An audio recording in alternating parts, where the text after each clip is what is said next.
Unwrapping the Pharaohs by John Ashton and David Down, Chapter 2 The Step Pyramid. The Step Pyramid of Saqqara signaled a giant leap forward in burial practices in ancient Egypt. Instead of small brick mastabas, there was a huge mountain of stone beneath which was a maze of passages and a tomb chamber.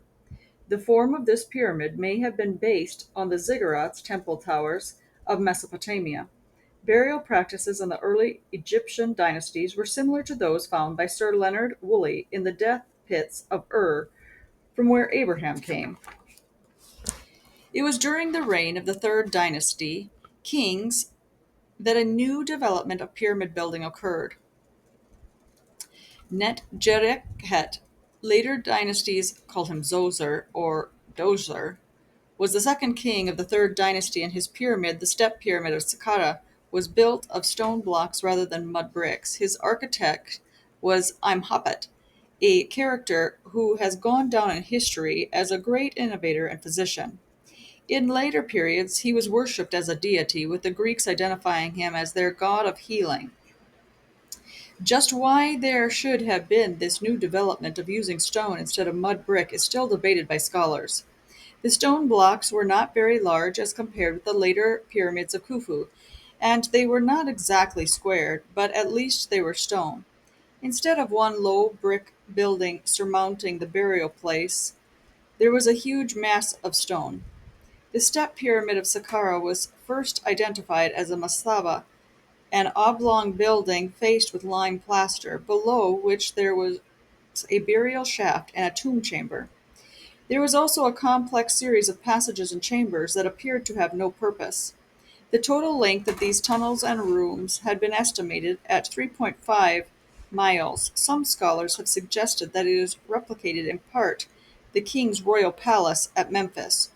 But as we do not know what his palace looked like, this remains speculation. No bodies were found in any of these chambers, though the hip bone of an 18-year-old woman was discovered in one of the rooms.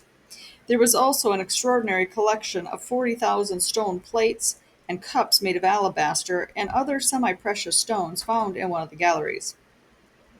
Whether this mastaba was originally meant to be the end of the structure is not clear. Some say that Imhotep added the later stepped stages as an afterthought, while some think that the final structure was planned that way from the beginning. Whatever the case, 4 stages were built above the original mastaba, and then another 2 stages were built above that, making 6 stages or steps altogether. Soser would have lived around the time of Terah, the father of Abraham of the Bible. According to the Bible, Abraham lived in the ancient city of Ur in Sumer, which was in present-day Iraq. At this site are the remains of a great ziggurat or stepped pyramid-type building. The eminent archaeologist Sir Charles Leonard Woolley, who carried out major excavations at the site, later wrote that the diggings had revealed that at the same time as the construction of the Great Pyramids of Egypt, the Sumerian architects were acquainted with the column, the arch, and the vaults, the dome, that is, all the basic forms of architecture.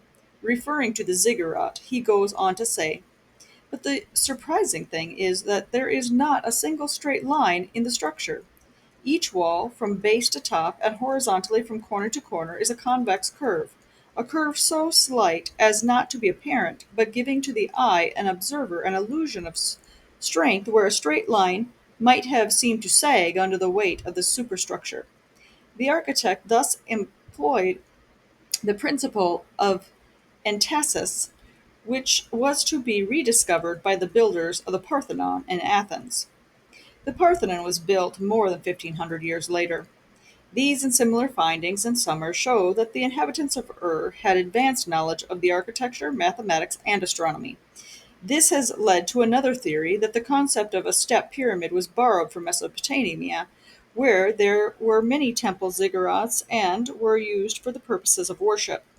The ancient Sumerians and Babylonians had the idea that God was on high, and that the higher you went to worship him, the nearer you got to God.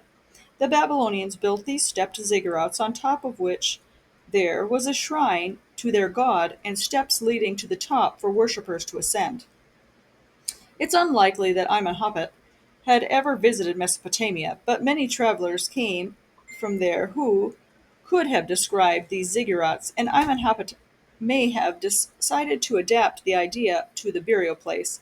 But instead of worshippers climbing to the top for worship, a burial chamber was made beneath it for the last resting place of the king. Circumstantial evidence that supports the idea of communication between Egypt and Mesopotamia is to be found in the almost identical burial customs of both areas. Sir Leonard Woolley excavated at Ur of the Chaldea in summer from 1922 to 1934 and unearthed the famed death pits of Ur, where up to 80 people accompanied the king into the afterlife. Woolley wrote the royal body was carried down the sloping passage and laid in the chamber, sometimes, perhaps generally, inside a wooden coffin. When the door had been blocked with stone and brick and smoothly plastered over, the first phase of the burial ceremony was complete.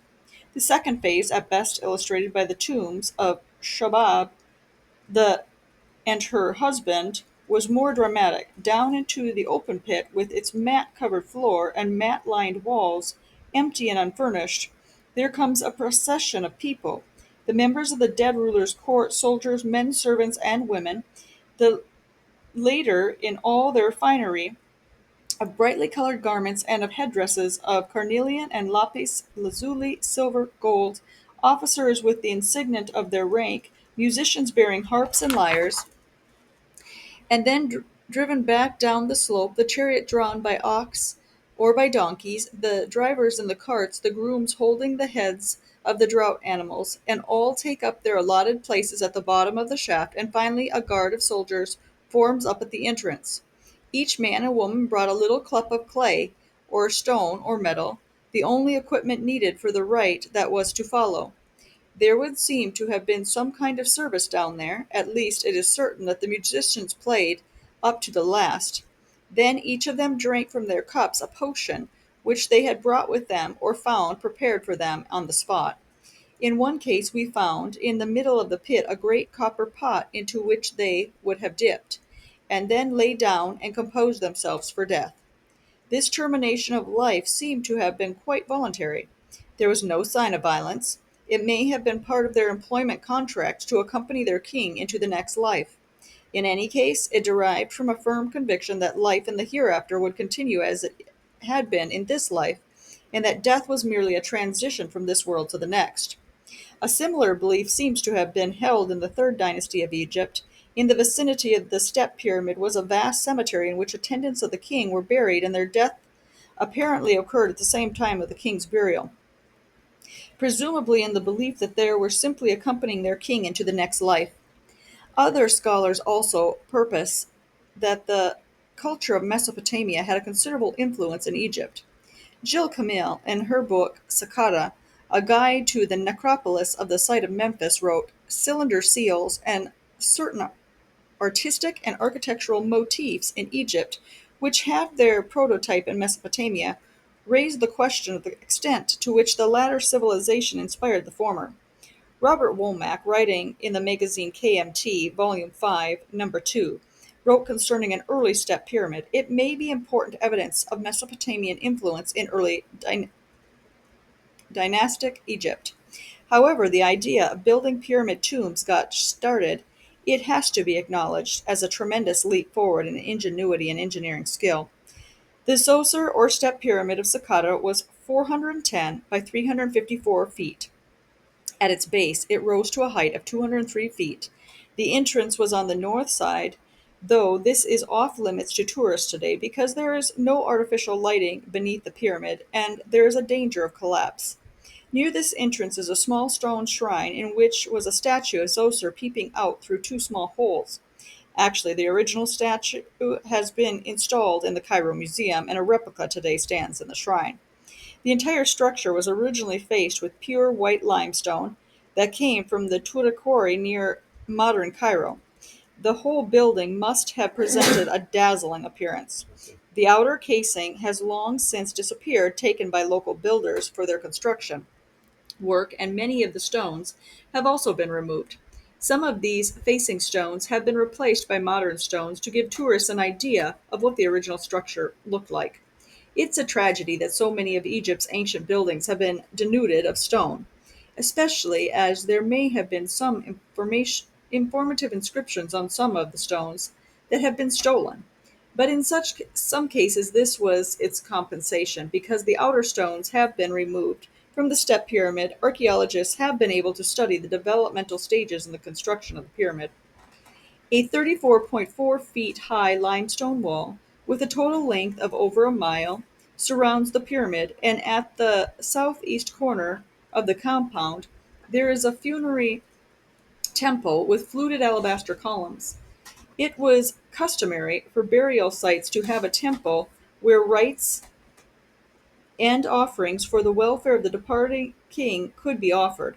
It's hard for Western minds to understand the logic of this concept. It was apparent to those who made the offering that the food was not eaten by the king's ka. This did not bother them because, to their thinking, it was not the food itself that was consumed, but the ka of the food. What is hard to understand, though, is why they could not reason that this would not go on forever. Zozer's pyramid was not the only step pyramid built, but it was the outstanding structure which undoubtedly gave birth to the idea which was perfected in later pyramids.